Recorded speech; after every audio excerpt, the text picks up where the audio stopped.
Hello everyone. आज हम करते हैं वर्क पावर एनर्जी के अंदर next topic power and energy.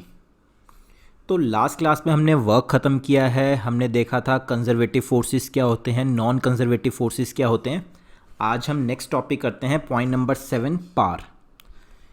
चलिए जी, तो पावर क्या होता है? पावर ऑफ अ पर्सन और machine is defined as the time rate at which work is done by it. तो मतलब पावर का फॉर्मूला क्या होता है? आप 9th क्लास में पढ़ते थे, पावर होता था जी work done upon time taken, work done upon time. तो वर्क डन क्या होता है?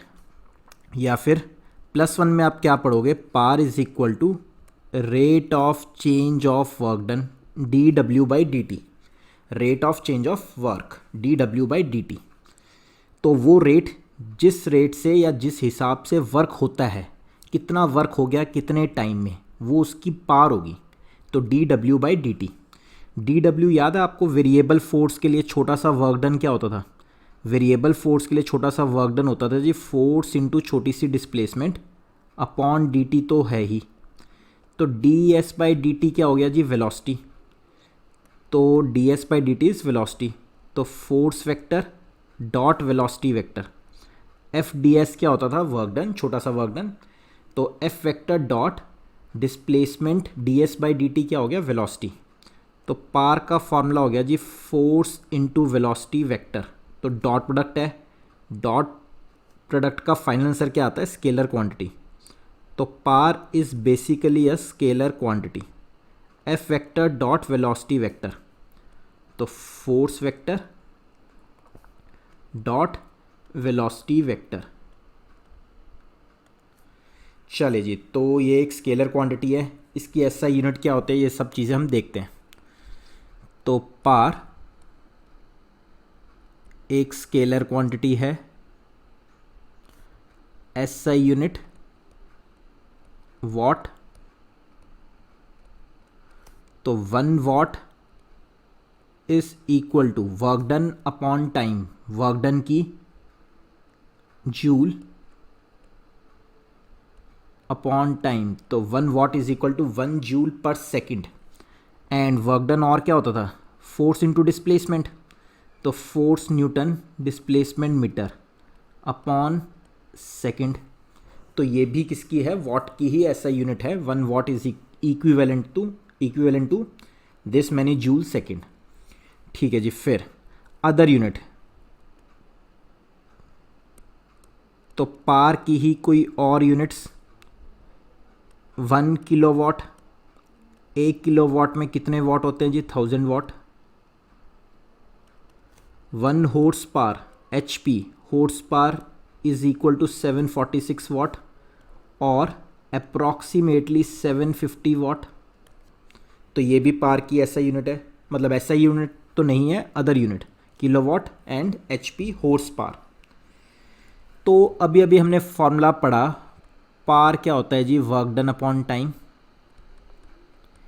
या फिर इसको एनर्जी अपॉन टाइम भी लिख सकते हैं, एनर्जी अपॉन टाइम। तो यहां से आप मुझे बताओ एनर्जी क्या आ गई? एनर्जी आ गई पावर इंटू टाइम। मतलब कि 1 joule of energy is equal to 1 watt second. एक होता था हमारे पास commercial unit of energy, commercial unit of energy.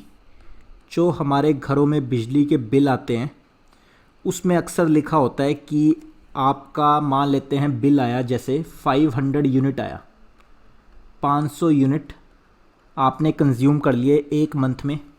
मान लेते हैं 1 यूनिट ₹10 का है, तो आपका मंथली बिल आ गया जी ₹5000। तो इसमें ये यूनिट क्या होता है? तो 1 यूनिट ऑफ एनर्जी क्या होती है? कमर्शियल यूनिट ऑफ एनर्जी का मतलब होता है 1 यूनिट ऑफ एनर्जी।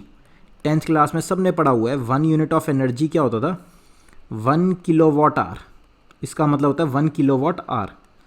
1 किलो में कितने वाट होते हैं? 1000 वाट। तो 1 किलो वाट में कितने वाट्स हो गए? 1000 वाट। तो इसको और कैसे लिख सकते हैं? 1000 वाट। एक आवर में कितने मिनट? 60। एक मिनट में कितने सेकंड? 60। तो वाट सेकंड तो is equal to 6 into 6 36 into 10⁵ watt second या जूल्स, क्योंकि वाट सेकंड किसकी यूनिट होती है? Watt second is equivalent to 1 joules. तो 3.6 इंटू 10⁶ जूल्स ऑफ एनर्जी। तो 1 किलो वाट आवर में इसको क्या बोलते हैं? 1 यूनिट ऑफ कमर्शियल एनर्जी। एक यूनिट में कितनी एनर्जी होती है? 3.6 इंटू 10⁶ जूल्स ऑफ एनर्जी। तो ये मतलब होता है जब आपके घरों में या शॉप्स में बिजली का बिल आता है, इलेक्ट्रिसिटी बिल आता है, तो आपने 500 यूनिट्स कंज्यूम कर ली, एक यूनिट ₹10 किया, तो 5000 आपका मंथली बिल आ गया। ठीक है जी, नेक्स्ट करते हैं। चलिए जी, नेक्स्ट टॉपिक है अब हमारा energy. Energy of a body is defined as capacity और ability for doing work. Work करने की एबिलिटी को एनर्जी बोलते हैं। Energy can exist in various forms such as mechanical energy. इस चैप्टर में हम बहुत यूज़ करेंगे मैकेनिकल एनर्जी। मैकेनिकल एनर्जी के अंदर क्या आता है जी? Potential energy and kinetic energy. तो साउंड एनर्जी भी होती है, आपने 10th क्लास में पढ़ा है। Energy can neither be created nor be destroyed. एक फॉर्म से दूसरी फॉर्म में एनर्जी हमेशा कन्वर्ट होती है। Sound energy, heat energy, light energy, ETC etcetera. तो मेन हमें इस चैप्टर में क्या पढ़नी है? मैकेनिकल एनर्जी पढ़नी है। तो मैकेनिकल एनर्जी बेसिकली हमें कौन कौन सी पढ़नी है? मैकेनिकल एनर्जी होती है जी, एक होती है काइनेटिक एनर्जी, आज पढ़ेंगे हम काइनेटिक एनर्जी। नेक्स्ट क्लास में हम पढ़ेंगे पोटेंशियल एनर्जी। हमारे लिए मैकेनिकल एनर्जी दो तरह की है, kinetic plus potential. Potential energy further categorised होती है 2 पार्ट्स में, मेनली 2 पार्ट्स में। एक होगी ग्रेविटेशनल पोटेंशियल एनर्जी, जो हाइट के साथ आएगी bye virtue of position, gravitational potential energy. एक आएगी स्प्रिंग की पोटेंशियल एनर्जी। जब स्प्रिंग कंप्रेस्ड होता है या स्ट्रेच्ड होता है तो स्प्रिंग में भी पोटेंशियल एनर्जी होती है, तो स्प्रिंग पोटेंशियल एनर्जी। तो ये 2 तरह की एनर्जी हम नेक्स्ट क्लास में रीड करेंगे पोटेंशियल एनर्जी के अंदर। आज हमें पढ़ना है डिटेल में काइनेटिक एनर्जी। ठीक है जी, तो एनर्जी कैसी क्वांटिटी है? स्केलर क्वांटिटी है। जैसे पावर भी स्केलर क्वांटिटी थी, एनर्जी भी स्केलर क्वांटिटी है। SI यूनिट्स जूल, एनर्जी के SI unit joules. Dimensional formula, तो 1 जूल वैसे किसके इक्विवेलेंट होगा? 1 जूल वर्क की कह लो या एनर्जी की कह लो, दोनों की सेम यूनिट है जूल। तो वर्क में क्या होता था? Force into displacement, newton metre. Okay, newton क्या होता है जी? kg मीटर पर सेकंड स्क्वायर इनटू मीटर। तो डायमेंशनल फार्मूला क्या आएगा? डायमेंशनल फार्मूला आ गया kg के लिए m1 L2 T-2। ये आ गया जी एनर्जी या वर्क का डायमेंशनल फार्मूला। कोई बड़ी बात नहीं है, हमने स्टार्टिंग में यूनिट्स एंड डायमेंशन में किया हुआ है। एंड पावर के लिए क्या आएगा? तो अभी हम पावर पढ़ रहे थे। पावर होता है जी एनर्जी अपॉन टाइम, या फिर वर्क डन अपॉन टाइम, या फिर फोर्स इनटू वेलोसिटी। फोर्स क्या होता है? kg मीटर पर सेकंड स्क्वायर, वेलोसिटी मीटर पर सेकंड। तो पावर का dimensional formula m1 L2 T-3, power का डायमेंशनल फार्मूला। ठीक है जी, नेक्स्ट काइनेटिक एनर्जी। तो काइनेटिक एनर्जी भी करने से पहले एनर्जी की SI यूनिट क्या हुई? अभी हमने पढ़ा, एनर्जी की SI यूनिट हुई जूल्स। ठीक, तो 1 joule is equivalent to 1 newton metre. कहते और यूनिट्स बताओ, एनर्जी की और यूनिट्स, बहुत ध्यान से देखना, बहुत काम की चीज़ है। तो 1 जूल में 10⁷ अर्ग्स होते हैं, आपको पता है ज़रूर। एनर्जी की एक और यूनिट होती है अर्ग्स, CGS यूनिट होती है अर्ग्स। एक और यूनिट होती है एनर्जी की कैलोरी। अक्सर हीट एनर्जी हम कैलोरीज में मेजर करते हैं। तो 1 कैलोरी में कितने जूल होते हैं? अप्रॉक्सीमेट, वैसे तो एग्जैक्ट होता है 4.186 जूल्स, अप्रॉक्सीमेटली 4.2 जूल्स भी कह देते हैं। एनर्जी की ही यूनिट है, अभी हमने देखा 1 किलोवाट आवर, तो वो कितने के बराबर होता था 3.6 इंटू 10⁻6 जूल्स। एनर्जी की एक और यूनिट होती है 1 इलेक्ट्रॉन वोल्ट, अक्सर केमिस्ट्री में देखोगे या +2 की फिजिक्स में देखोगे electron volt. 1 electron volt is equivalent to 1.6 into 10⁻19 joules. तो 1 इलेक्ट्रॉन वोल्ट में कितनी एनर्जी होती है 1.6 इंटू 10⁻19 जूल्स। तो ये सारी ही एनर्जी की मतलब फर्स्ट वाली एनर्जी की ऐसा यूनिट, बाकी सब अदर यूनिट्स। ठीक है जी, काइनेटिक एनर्जी में आ गए। अब the energy possessed by a body by virtue of its motion is called kinetic energy. तो एक चलती हुई बॉडी के पास हमेशा काइनेटिक एनर्जी आती है। एक मास होगा m, अगर वो चल रहा है तो उसके पास काइनेटिक एनर्जी आएगी, रुका हुआ है तो काइनेटिक एनर्जी 0। चलती हुई बॉडी की काइनेटिक एनर्जी कितनी होती है 12mv²। एक चलती हुई बॉडी की काइनेटिक एनर्जी कितनी होगी 12mv²। If body is at rest, if body is at rest, अगर बॉडी रुकी हुई है, एम मास है, रेस्ट में रखा हुआ है, तो काइनेटिक एनर्जी कितनी हो जाएगी 0। सिर्फ और सिर्फ चलती हुई बॉडी का मोमेंटम आता है, चलती हुई बॉडी में काइनेटिक एनर्जी आती है। याद होगा मोमेंटम का फॉर्मूला। तो मोमेंटम एक वेक्टर क्वांटिटी होती थी, mass into velocity, product of mass into velocity. क्यों? क्योंकि वेलोसिटी वेक्टर क्वांटिटी थी।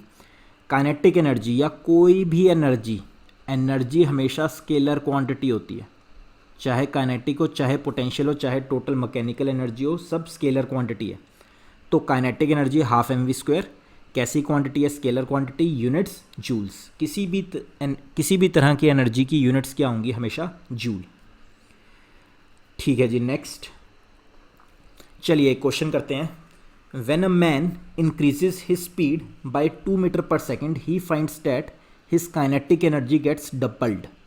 तो अगर एक बंदे ने स्पीड अपनी 2 से बढ़ा ली तो उसकी काइनेटिक एनर्जी डबल हो जाती है। तो कहते हैं ओरिजिनल स्पीड बताओ क्या थी। कर सकते हो तो वीडियो पॉज करके अपने आप से ट्राई करो, कोई बड़ी बात नहीं है, बहुत ईजी है। तो लेट्स से पहले काइनेटिक एनर्जी थी ke। कब? जब उसकी स्पीड थी v। तो जब वो v की स्पीड से चल रहा था तो काइनेटिक एनर्जी थी ke 12mv²। अब उसने अपनी स्पीड 2 से बढ़ा ली। ऐसे केसेस में हमेशा डिवाइड कर देना चाहिए। उसने अपनी स्पीड 2 से बढ़ा ली तो v+2 हो गया। अब काइनेटिक एनर्जी क्या होगी? अब काइनेटिक एनर्जी होगी डबल। ठीक, अब काइनेटिक एनर्जी होगी डबल, तो 2 टाइम्स ऑफ ke। बस अब इसको हमें सॉल्व करना है। हमें निकालना क्या है? v निकालना है कि ओरिजिनल स्पीड कितनी थी।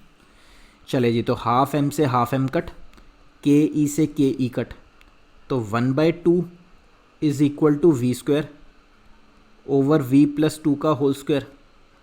आज क्रॉस मल्टीप्लाई करते हैं तो v+2 का whole square is equal to 2v²। a² plus b² plus 2ab is equal to 2v²।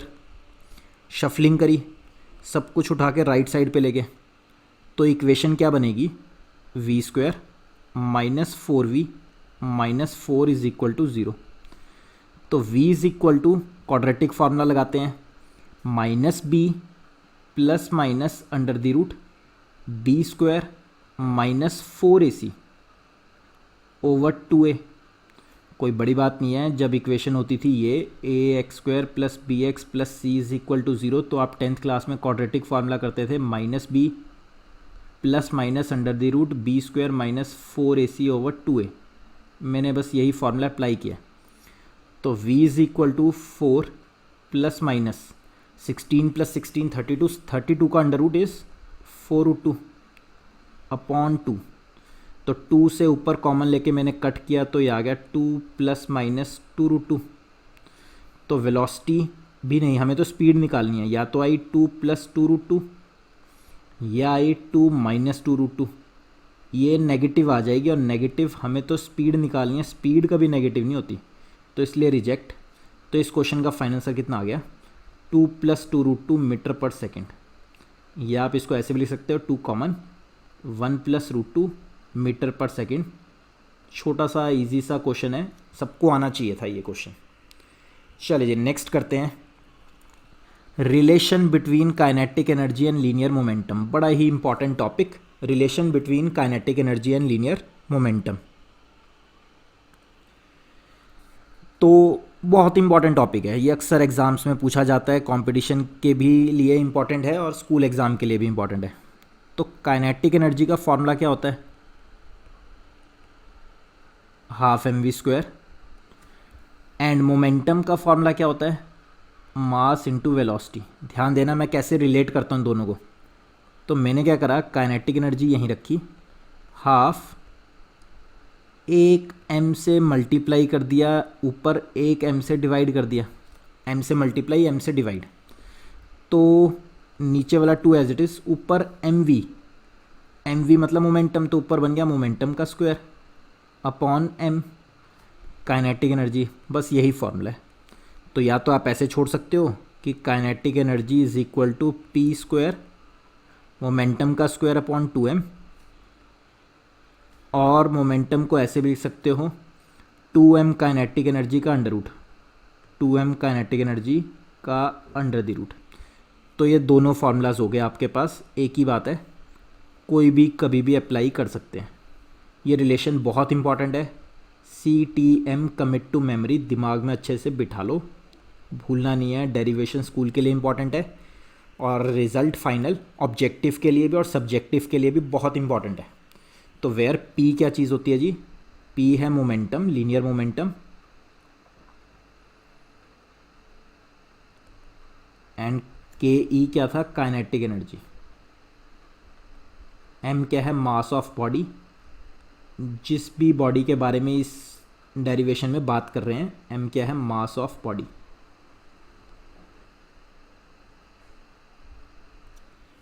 ठीक है जी नेक्स्ट। अब हम क्या करते हैं, कुछ इंपॉर्टेंट ग्राफ्स करते हैं। तो ग्राफ्स, ये ग्राफ्स भी बड़े इंपॉर्टेंट है।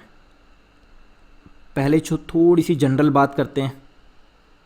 तो जनरल बात क्या है, कभी हो y is directly proportional to x का ग्राफ कैसा बनता है? तो straight line passing through origin, ये ग्राफ होता है y is equal to x का, या y is equal to mx का। x बढ़ेगा तो y बढ़ेगा, तो ग्राफ बनता है ये। ओके।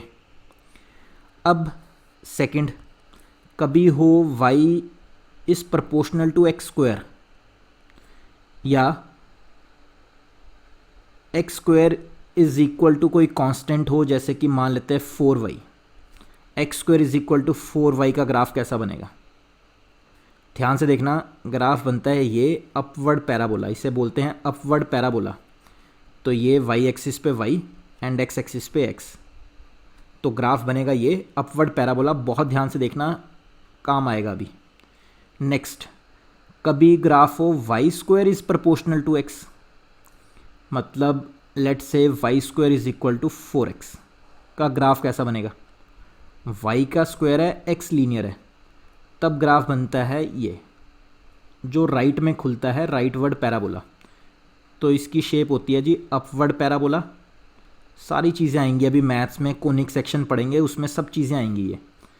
और ये क्या होता है? राइट में खुलता है जो राइटवर्ड पैराबोला। जनरल सी बात है, सबको पता होनी चाहिए। ठीक है जी, फिर अभी कैसे यूज़ करेंगे? काइनेटिक एनर्जी का फॉर्मूला क्या था? तो काइनेटिक एनर्जी का फॉर्मूला था मोमेंटम का स्क्वायर अपॉन 2m, मोमेंटम का स्क्वायर अपॉन 2m, या मोमेंटम का फॉर्मूला क्या था? √2m kinetic energy. चलो अब मैं 3 ग्राफ बनाऊंगा बैक टू बैक। सबसे पहले बनाते हैं kinetic energy versus mass, kinetic energy versus mass, keeping momentum constant, keeping momentum constant.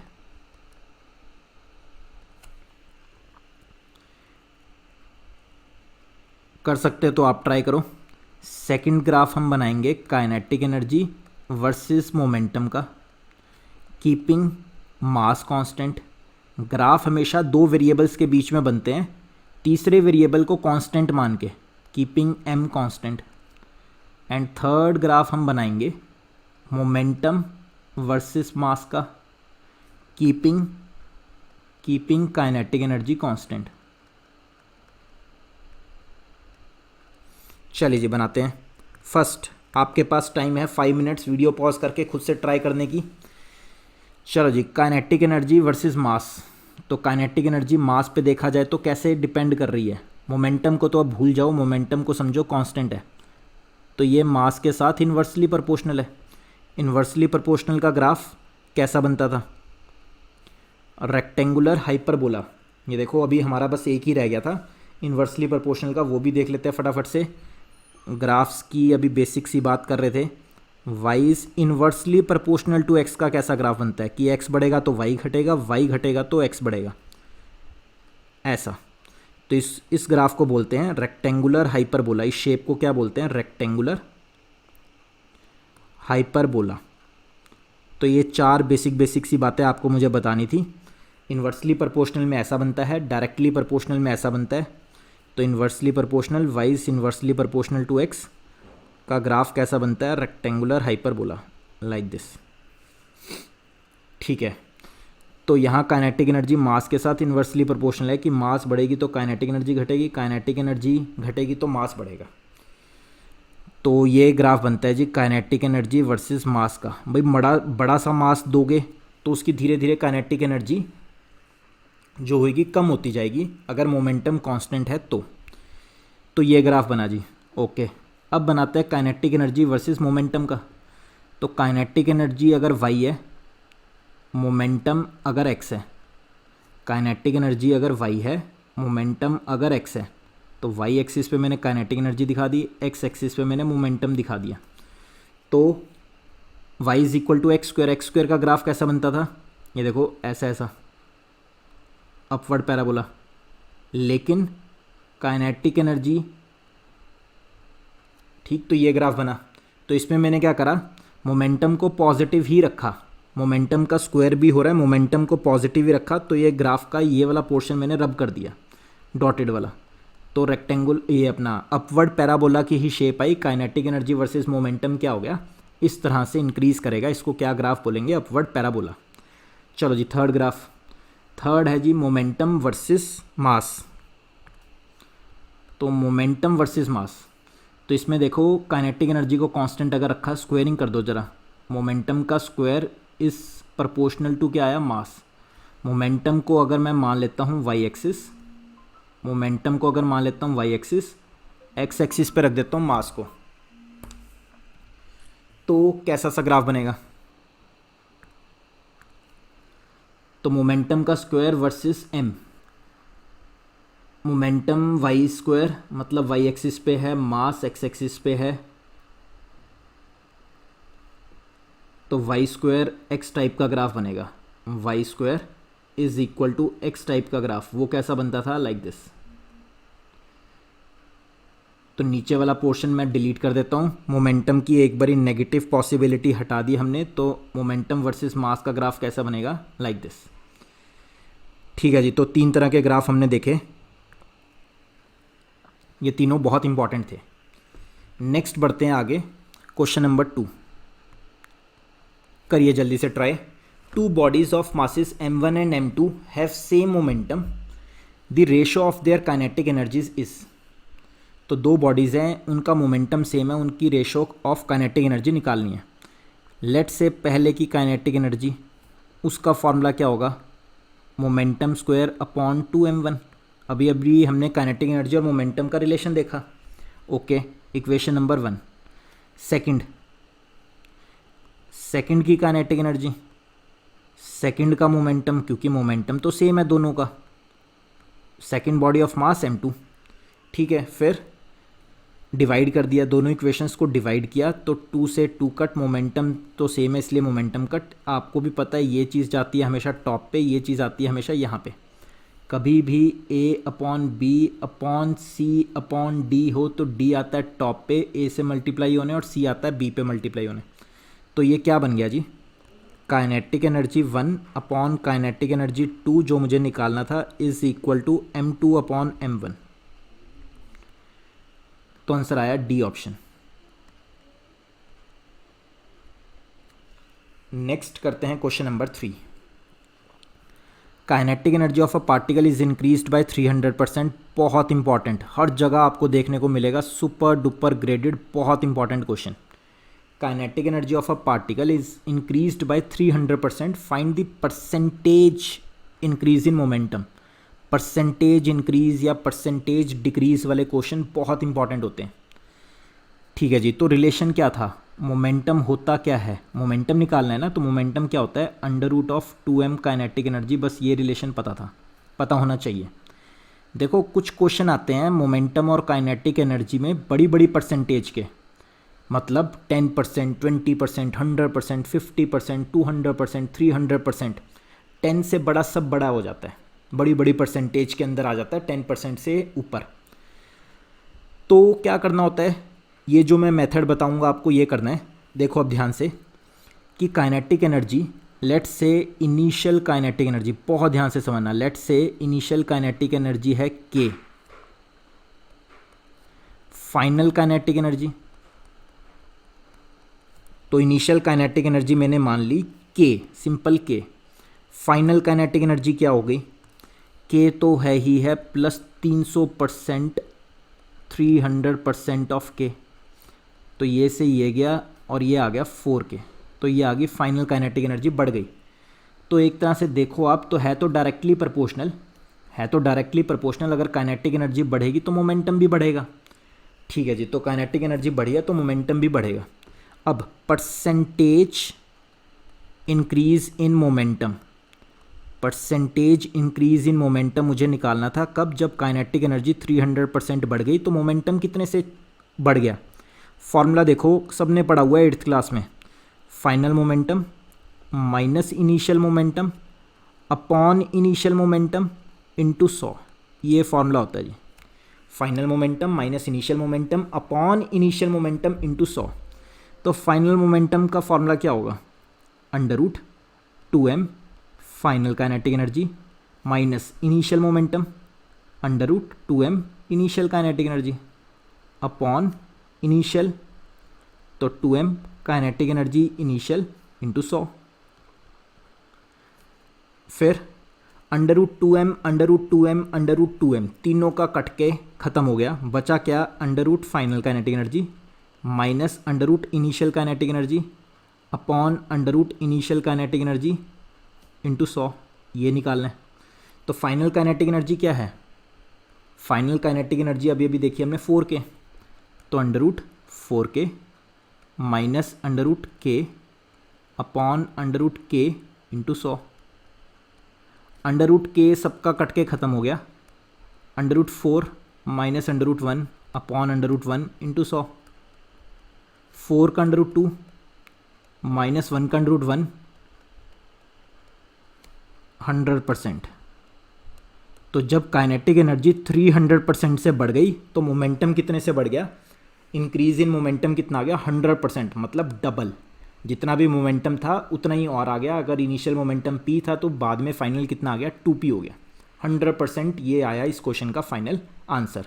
तो find the percentage increase in momentum 100%, ये इसका असली मेथड है। जो भी परसेंटेज वाले क्वेश्चन आते हैं वो इस तरह से सॉल्व किए जाते हैं। मोमेंटम निकालना है तो ये वाला फॉर्मूला यूज़ कर लिया, काइनेटिक एनर्जी निकालनी होती तो दूसरे वाला कर लेते कि काइनेटिक एनर्जी अगर हमें निकालनी है तो फॉर्मूला क्या यूज़ करते, मोमेंटम का स्क्वायर अपॉन 2m। जो चीज़ निकालनी है उसका फॉर्मूला यूज़ कर लेना। चलिए एक और करके दिखाता हूँ मैं आपको। ये देखो ऐसा ही क्वेश्चन आ गया, क्वेश्चन नंबर 4, करो ट्राई अगर कर सकते हो तो।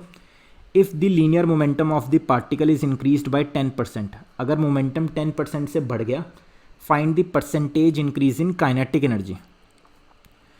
तो लेट से लेट इनिशियल मोमेंटम है p, तो फाइनल मोमेंटम क्या हो गया, 10% बढ़ गया, p तो है ही है, प्लस 10% ऑफ p और है, तो p तो है ही है, प्लस 10/100 कितना हो गया, 0.1। एक सेकेंड, 10/100 कितना हो गया, 0.1।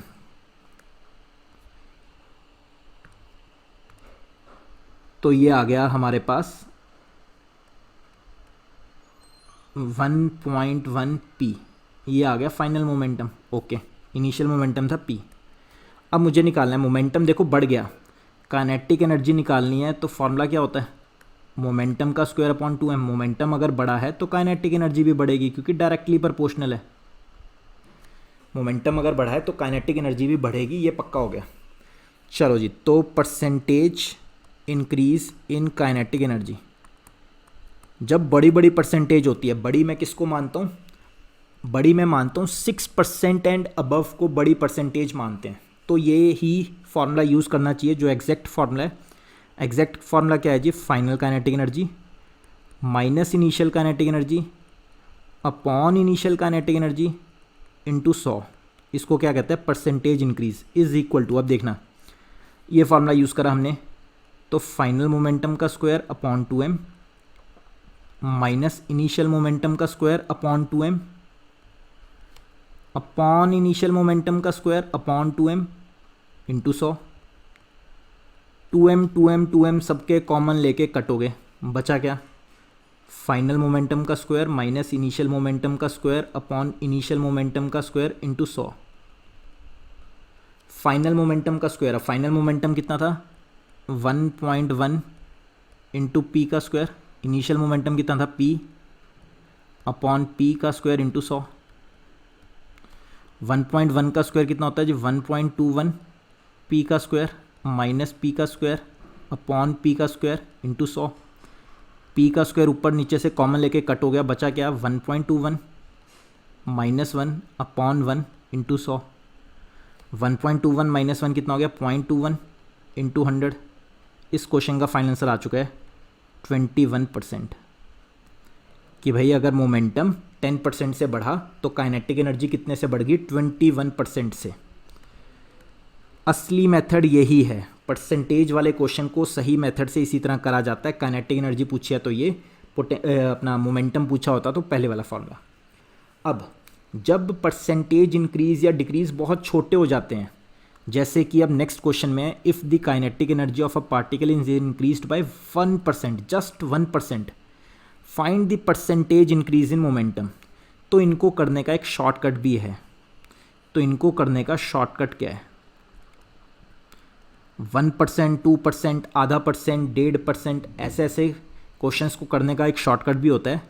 काइनेटिक एनर्जी का फॉर्मूला क्या था, मोमेंटम का स्क्वायर अपॉन 2m।